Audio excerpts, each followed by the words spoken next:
తెలంగాణ.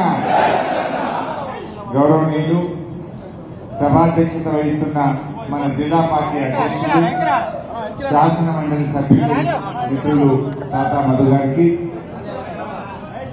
మన కేసీఆర్ గారి ఆశీస్సులు, మీ అందరి సహకారంతో కాబోయే మన ఖమ్మం పార్లమెంట్ సభ్యులు, మన పార్లమెంటరీ పార్టీ నాయకులు, గౌరవనీయులు పెద్దలు నామా నాగేశ్వరరావు గారికి, గౌరవ రాజ్యసభ సభ్యులు మిత్రులు వడ్డీరాజు రవిచంద్ర గారికి, మన మాజీ మంత్రివర్యులు గౌరవనీయులు మిత్రులు పువ్వాడ అజయ్ గారికి, గౌరవనీయులు మాజీ శాసనసభ్యులు వెంకట వీరయ్య గారు, మాజీ మంత్రివర్యులు వనమా గారు, మాజీ శాసనసభ్యులు మచ్చా నాగేశ్వరరావు గారు, తాటి వెంకటేశ్వర్లు గారు, మన జెడ్పీ చైర్మన్ సోదరుడు కమల్ రాజ్ గారు, మన మేయర్ గారు నీరజ గారు, మరి రమణ గారు, కృష్ణ గారు, ఇంకా వేదిక మీదున్న ఉద్యమకారులు, పార్టీ సీనియర్ నాయకులు, మండల పార్టీల ముఖ్య నాయకులైనటువంటి మీ అందరికీ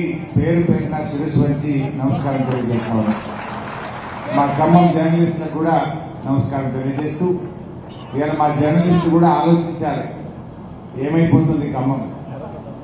నిజానికి 4.5 నెలల కాంగ్రెస్ పాలనలో ఏం కనబడుతున్నాయంటే ముఠా రాజకీయాలు, తిట్లు, దేవుడి మీద ఓట్లు, ఇంకేమైనా ఉన్నాయా? ఇవాళ ఖమ్మంను గాలి వదిలేసిండ్రు. వాళ్ళ కొమ్ములాటలతో వాళ్ళ కుటుంబ సభ్యులకు టికెట్లు కావాలని ఢిల్లీ చుట్టూ